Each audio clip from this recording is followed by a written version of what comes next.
Hi, my name is Martin Perhiniak. I'm a graphic designer and an Adobe expert and instructor. In this tutorial, I will show you how to create an artistic portrait from a simple photograph. You see on the left the original photograph, what I'm going to use for this tutorial, and on the right you see the end result. We are going to learn lots of techniques during this tutorial, and I hope you will find them useful. I show you quickly what we are going to learn. So this is the final result, and with the layer comps panel I show you the other stages. So this is the original photograph. First we are going to mask out the useful part of the image. Then we will create the background. We are going to use a vector illustration for the floral motifs in the background and a photo filter adjustment layer for coloring it. After that we are going to soften the skin with the new mixer brush tool, what is a new feature in CS5. Then we are going to refine the edges around the hair. Then we are going to change the tones on the face. And finally, we will add a reflection on the table. So, let's get started by duplicating this layer and putting everything else into a group. I just turn this off and I right-click on the mask and delete the layer mask. So this is the original image. I can even name this layer original. First I will need to make a selection and turn that selection into a mask. It's always good to save your selections in a channel, or even better to save it as a layer mask. This is the non-destructive way to hide parts of your layers. So in this case I will use my quick selection tool. Mainly I work with this tool when I start creating a selection because this is the fastest way to do it. You see, I just simply draw over the parts that I would like to use, and I use a large brush size, but you can always change the brush size by pressing down the Ctrl and Alt key on Mac together and then left click and drag your mouse to the right or to the left to change the brush size. The same keyboard shortcut works for changing the hardness of the brush.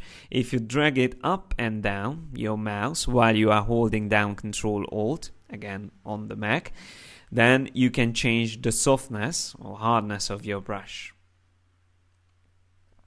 This works for all the drawing tools in Photoshop. So I just make my brush smaller a bit, this quick selection tool brush, and I draw over this hand. As you can see, there are some parts now selected what I don't want to have in my selection.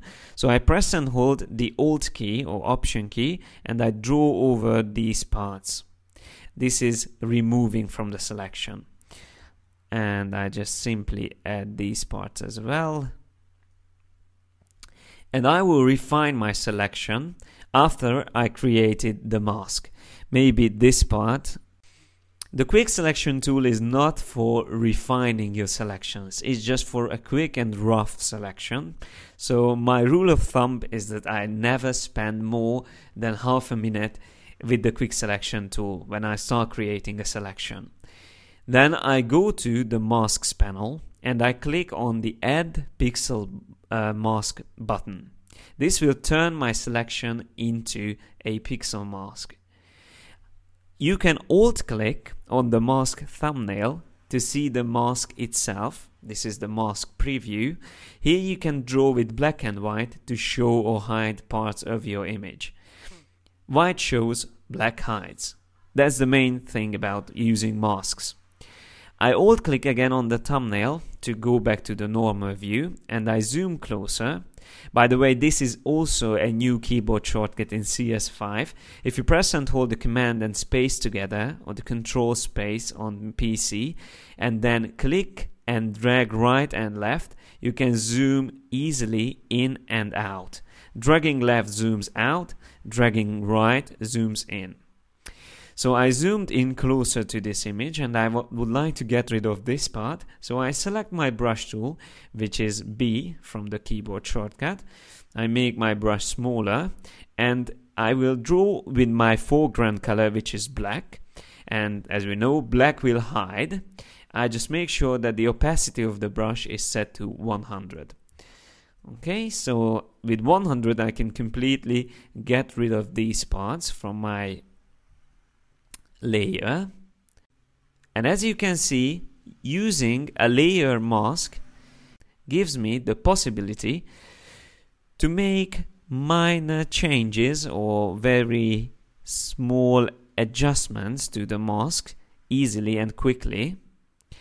And I can always refine these edges, because if I make a mistake, something like this, then I only need to switch to white, select white as foreground color. From keyboard it's X, and with that, if I draw over the part, I can redraw that part. This is why masking is non-destructive. You can always go back and forth. So for example here, I can also refine the edges by drawing over them with white and black. I see also a problem here. I just use black and again I just refine the edges. I use a vacuum tablet and Intuos 4 that helps me to work and draw more efficiently and faster than with a mouse. All these techniques that I show you are available with a mouse, but it's always better to have a tablet. You can quickly refine the edges with the mask edge function, but we don't need to use it yet. I just wanted to show you how you can refine the edge of your selection in a mask with the brush tool. I will come back to the edges later, but now I would like to create the background. First I will create a new background. By Control or Command click on the new layer icon, I can create a layer directly below the original layer. Then I would like to fill this layer with completely black, so I will press D from the keyboard to switch back to the default colors, and then Alt or Option backspace to fill that layer with black. Alt backspace fills the layer or the selection with the foreground color. Control or Command backspace fills with the background color. And Shift backspace gives you the fill options, where you can choose, for example, 50% gray. And you also find the new content aware option, which is also a new feature of CS5. I would like to add the gradient for this layer, so I double click on the layer to get the layer style dialog box, and I will choose gradient overlay. I will use the default option, so I will just simply click on OK to accept this. Then I will create another layer, so I will create a new layer, and on this layer I will use my rectangular marquee tool to make a selection. I select this part of the image and I fill this part with black again on this new layer. This will be the table, and I would like to add a gradient onto this layer as well. I can use the effect from the other layer by just simply clicking on this FX icon and holding down the Alt key or Option key on the keyboard and dragging it to the other layer, like this.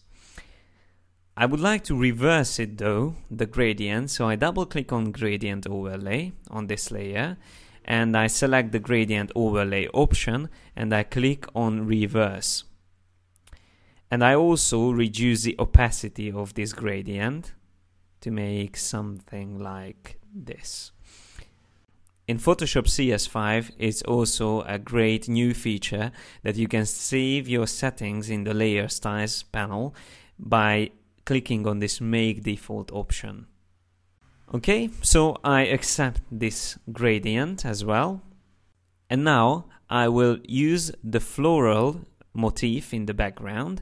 I have it on a separate layer and I just simply drag and drop this layer from the original composition on top of these two layers, or maybe just this one because I just want to see it in the background. The layer itself looks like this, and its blend mode is set to soft light. If I set it back to normal, it looks like this. I like this blending, the soft light, so I set it back to that one. Then I turn back my two other layers, and I just want to have less gradient on the background, so I change the opacity of that gradient as well. Something like this.